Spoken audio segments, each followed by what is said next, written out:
Hi, everyone. Thank you so much for joining us today. We are here with myself, Taran and Danny. Hi, everyone. So great to see you. We are so excited to dive in today to a topic that is near and dear to our hearts as luxury destination wedding planners. And that topic is, how do you choose the location for your destination wedding? If you crave luxury but need guidance, then stay tuned for magic. Welcome to Wedding Tips and Tales with T.S. Wed, the podcast where we unveil the secrets to crafting the perfect luxury wedding. Join us for expert advice and insider tips that will make your special day unforgettable. Let's make your wedding dreams come true together. Most importantly, what are we drinking, Taran? We are drinking some beautiful Prosecco because we are at the Nemacolin Hotel here in Farmington, Pennsylvania. We are here on a little site visit trip, and they have tricked us out with this beautiful room, and we got some champagne and some chocolates and all the good things. So thank you so much, Nemacolin. Yeah. Yay. Let's talk venues. Cheers. Cheers.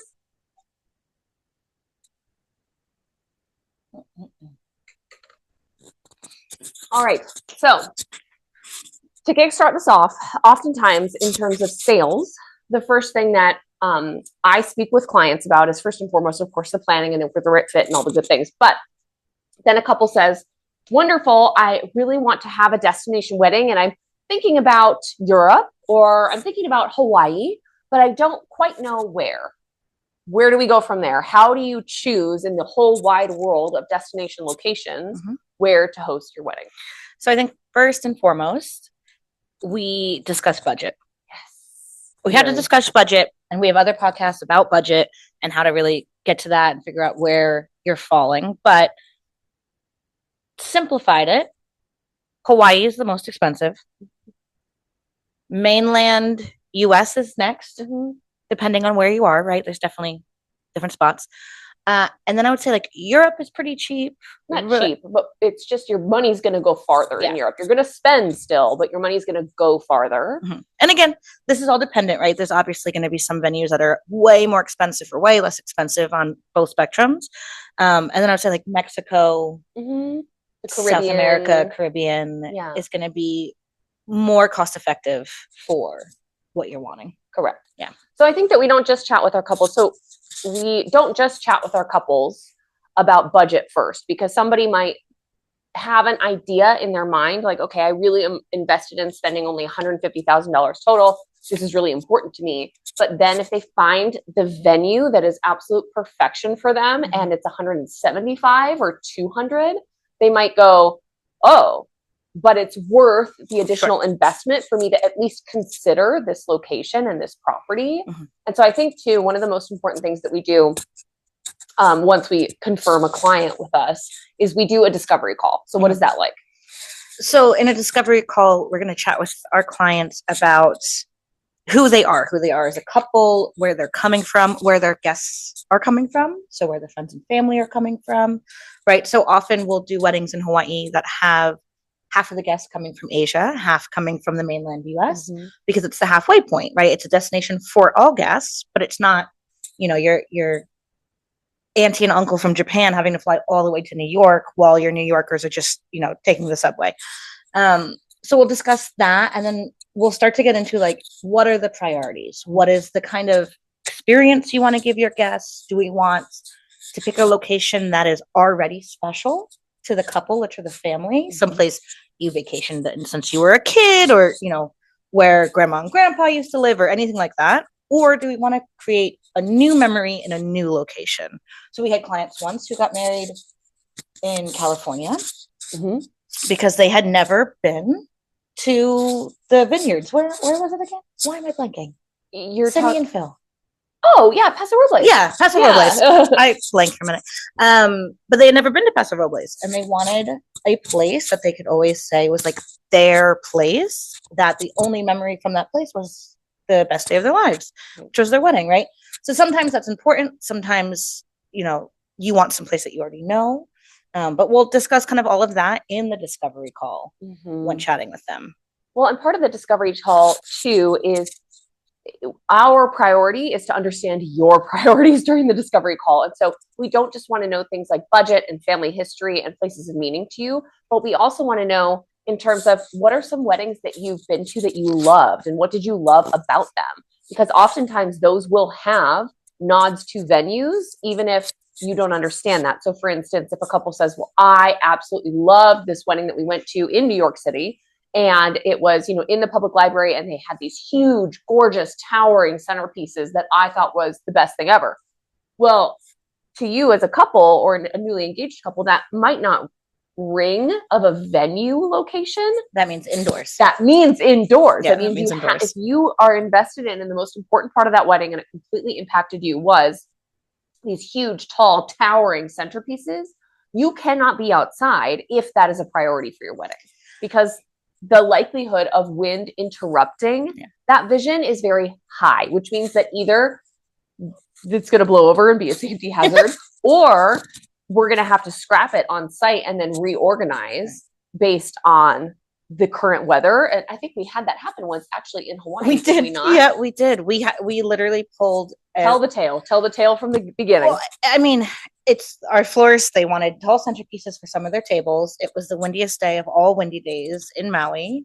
We had a tent. Beautiful, gorgeous, sunny weather, like not like hurricane vibes, but just really breezy, and we had a tent, like as much as you could block the wind was blocked, and yet it was still very breezy. And these were beautiful gold base tall centerpieces with gorgeous overflowing flowers, huge. And we put it on the table, and it couldn't last a second. No, not a second. There were at least two people on either side of each centerpiece holding it, because the like vessels that were holding the large centerpieces, if memory serves correctly, which was really smart of our floral designer at this point, but they were like open air vessels. It was like so you could see the guest sitting across from you, right? Because that's always a thing that you can't, if you do tall, you can't see the other person across from you. So it was open air. It just meant the wind went right through it and knocked it all over. We even pulled the vendor team that was doing the rentals to be like, hey guys,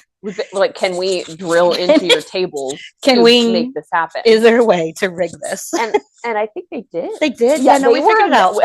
Let's give a shout out to Artisan Events Maui. They just came through and stayed for like hours longer than they had to help make that vision come to life. And so if you partner with a great vendor team, they could maybe sometimes fix your problems, but and we can discuss that later. But the point is, so things like tall centerpieces, if you really love that might speak to what kind of venue is going to be important for you. Let's break down for everybody, like, what are the different venue options from a planner perspective? Like the type of venue, like the type of, not the location, but the type of venue. Okay, well, first and foremost, there's private. There's a private estate. Right. So that's going to be a private home. It could be a private home that you either rent directly or serves as an event venue. And essentially the home and the grounds around can serve as your event venue. And I would say a private space can also look like a family home. Yeah, absolutely. Right? Like auntie's house or family home or something like that. Right. So that's a private venue. Which also means that more often than not, the structure on the venue is not an event structure. Right. So like if you're at your mom's house, you can't have the wedding in your kitchen because you can't fit 150 people in there. Right. Your auntie's kitchen is not made to serve 150 guests, which isn't to say that you can't do that, right? You're just looking at a pop-up kitchen, which we do all the time at many different types of venues. So it's not a big deal, but just things to consider. Right. The restroom situation at a private venue, most likely you don't want 150 people traipsing in and out of your private home, especially if you have a septic system. So it's just looking at, another restroom option, which again, easily solved, but these are just things to consider. You're going to, if it's a private estate that is your own or in the family or, free to no cost for you, just know there will be additional costs because you're going to have to offset some of the things that just make it not a venue, but that's still most likely going to be a pretty big cost savings. Absolutely. Yeah. I think second, kind of in going hand in hand with that is a private venue that is exclusive for events. Correct. A private event venue. Right. Yeah. So this is going to look like something that, typically speaking, depending on where you are, either you can stay on property or sometimes you cannot. But this is a place that is made for weddings, for events. So they typically will have staff on site or be able to recommend staff nearby. They're going to have vendors that are familiar with that spot because they do weddings there all the time. They're going to have a venue manager, which, as we've spoken about on previous podcasts, is not a wedding planner. It is a venue manager, an on-site manager who's very helpful. And most of the time, those say, like, you have to bring a wedding planner. They clarify. Right. The third type, I think, are our corporate properties. So places like hotels and resorts, like where we're at right now at Nemacolin. This is a beautiful, stunning location for a wedding venue. And yet it's not exclusively private unless you do a full property buyout. What would a full property buyout look like? So a full property buyout, we have done this before, multiple times before in the past. And it's one of my favorite things to do, actually, because it gives you and your guests the opportunity to really feel like you're at adult summer camp, where you buy out all the rooms and all the restaurants for a certain period of time, whether that's 1 night or 3 nights. A lot of properties will have a minimum that you have to achieve. And so you own the property and you own the staff and you own the restaurants, and like you get to do then all of your wedding week events on that property. And they basically don't have the same regulations that you would have if you were a guest at the property and your attendees were guests at the property, but there were other people on property too. Kind of the rules a little bit go out the window, unless it's a safety concern, in the sense of like, you're not going to disturb other guests because there are no other guests. You're going to have full run of the place. Right. So typically speaking, that looks like something like if you had a lobby bar that always closes at 10, if you have a full buyout and you say, well, we want the lobby bar open until 11 or 12, that's not going to be a problem because you have a full buyout. Right. But you don't need to do a full buyout. We've done plenty more weddings that are not full buyouts at hotels. And they're wonderful for different reasons, right? So if one of your priorities as a couple is to have everyone together in one location, spending as much time together as possible, the hotel route can be really easy for that. Because everyone is staying at the hotel, you're running into people in the hallway, you're running into each other in the lobby. Again, it can be an adult summer vacation sort of situation without having to do a whole buyout. You can do everything right on site. You're not worried about transportation. Costs sometimes can be a little higher because you don't have as much flexibility in food and beverage. Right. You are beholden to the property's food and beverage. It's not like you can go get quotes from different catering companies or different bar service companies. Right. You are obligated to use the catering and beverage service on site. Right. But then you don't have to worry about finding staffing or anything like that. Correct. Right? And usually, depending on the property that you choose, but for a TS Wed style wedding, your level of service with a buyout, or even just being on a hotel property in general, your level of service is going to be absolutely top notch, because you are bringing your wedding group to this property, which represents a significant financial contribution to the property. And therefore, you and your guests all get treated like kings and queens, which is a really special experience like we're having right now. We, we're here and we got treated to champagne upon arrival, and we had a butler bring us to our room, and we had a welcome amenity, and we had all, chocolates and all the sorts of good things. And it was just like, oh my gosh, this feels so decadent and exclusive, and like we're being spoiled. And to be able to give that gift to your guests as they've traveled to wherever you choose to host your wedding is a really special thing. And certainly if you want to be queen for the day, being a bride getting married or a groom getting married at a hotel, staying at the hotel, doing your events at the hotel, they're going to know your name. They're going to know your preferences. They're going to take care of you, which is really nice. Exceptional care of you. And it is really nice, especially because we all know a wedding in general requires a lot of your time and emotion and financial investment. And then it can be a little bit stressful if you're traveling for a destination wedding, getting to your location, whether that's packing and flights and transportation, all the things. So being able to show up on property and know that you are the VIP and you are taken care of for the actual wedding week, oh my word, it takes a tremendous load of stress off your plate. Yeah, it absolutely can. Yeah. So yeah, I would say those are the three venues that you can really choose from. Again, I think there's one more. Oh, restaurants. Oh, sure. Yeah, restaurants for sure. And other buyouts of restaurants. Like venues that are oftentimes public but can be turned private, like a library or things of that nature. Yeah, that's fair.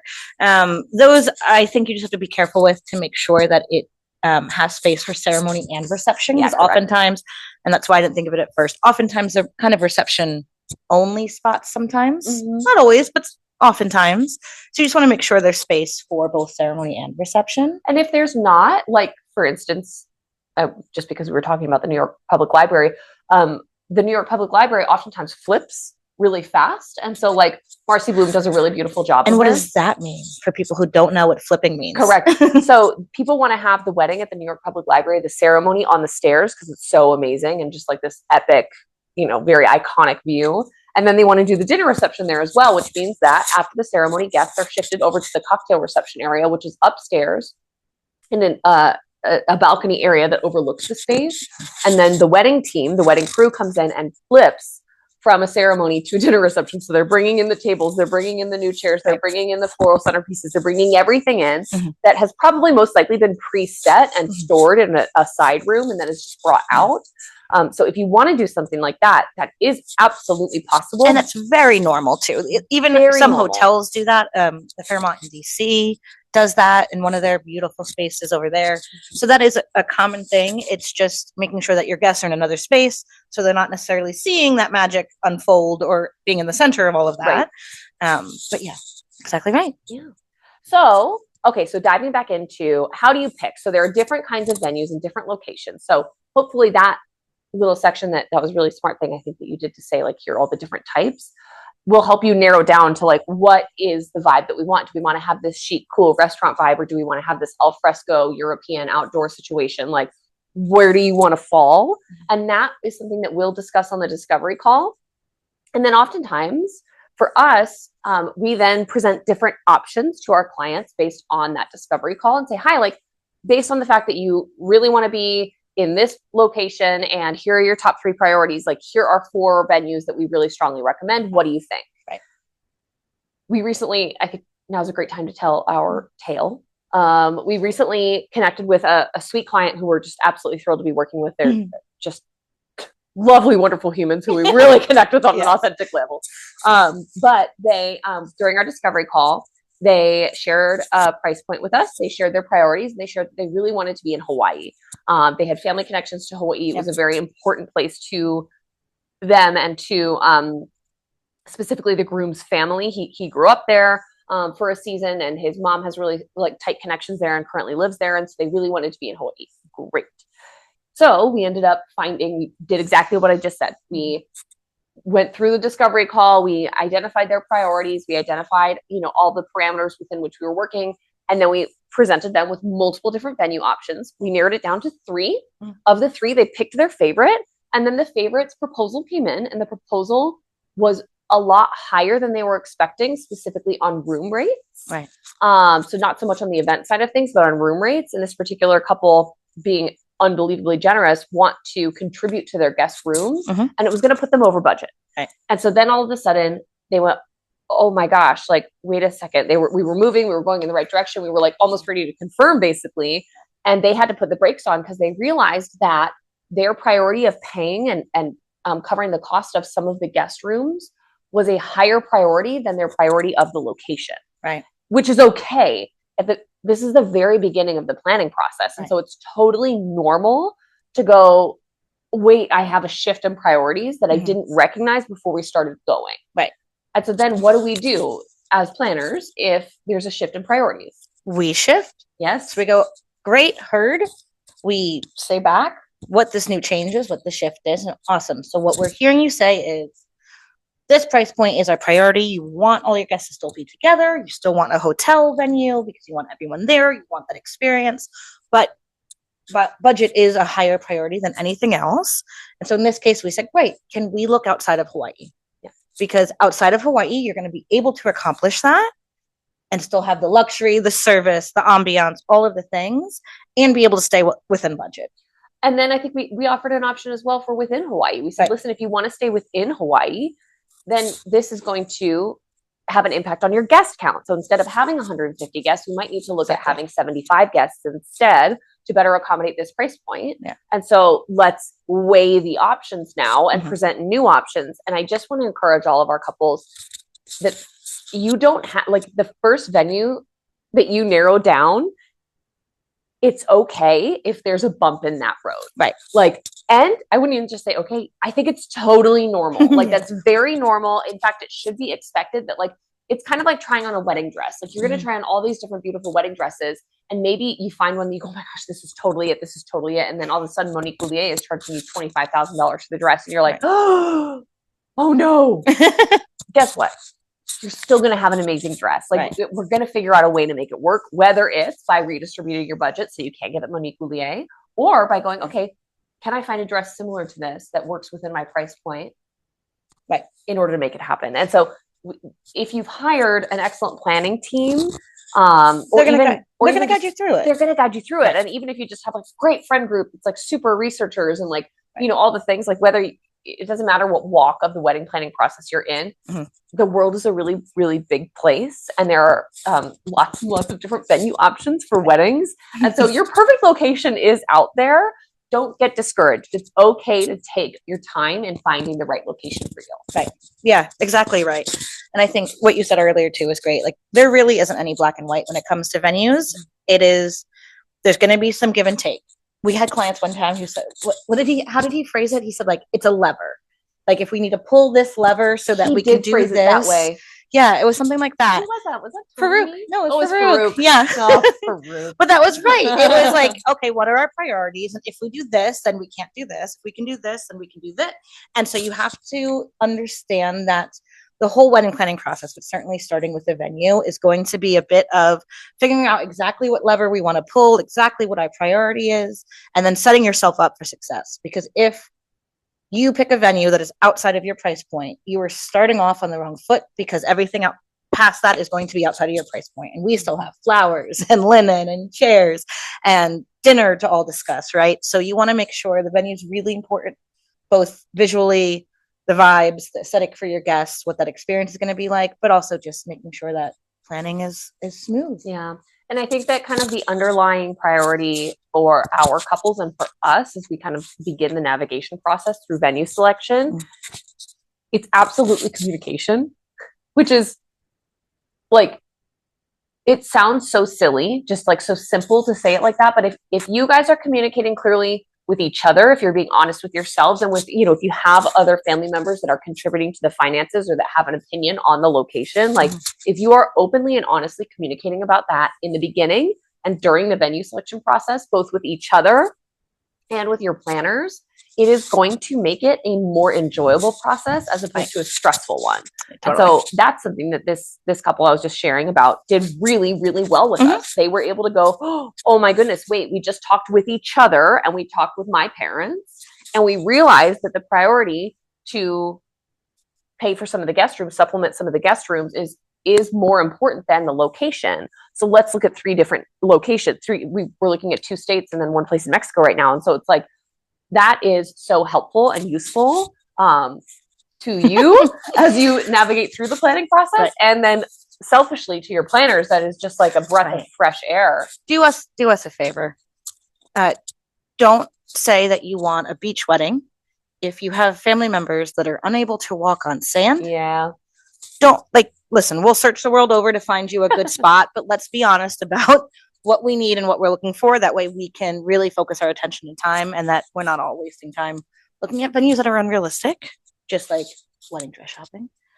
But yeah, do you remember that? We had a client I remember that. I know. Mom couldn't walk on sand. She was in a wheelchair. They wanted a beach wedding. Yeah. Don't do that. Don't do that. Don't do that. I mean, unless you're we were in Hawaii at the time and you can't put any rentals on the sand in Hawaii. You're not allowed. Sure. Right. It's against regulations. And they knew that. And they knew that. And that wasn't it. But they should have just picked, if they had picked Mexico, then we could have put out like the hard aisle and, you know. We didn't know that her mom was in a wheelchair until a week before the wedding. Correct. I was like, sorry, what? That beach location as well doesn't have a ramp going down to the beach. It's about 900 stairs. Yeah, correct. Uneven, wet surfer boy stairs. Yeah. Anyways, communicate. You're going to find an amazing venue. Yeah. And we'll help you if you're ours. Don't worry. All right, guys. Thank you. Thanks for joining us. Cheers. We'll see you next time. Thanks for watching. Don't forget to leave your questions below for future podcast topics. Subscribe, like, and let us know your favorite tip from this video. Until next time, let's keep making wedding dreams come true together. Bye for now.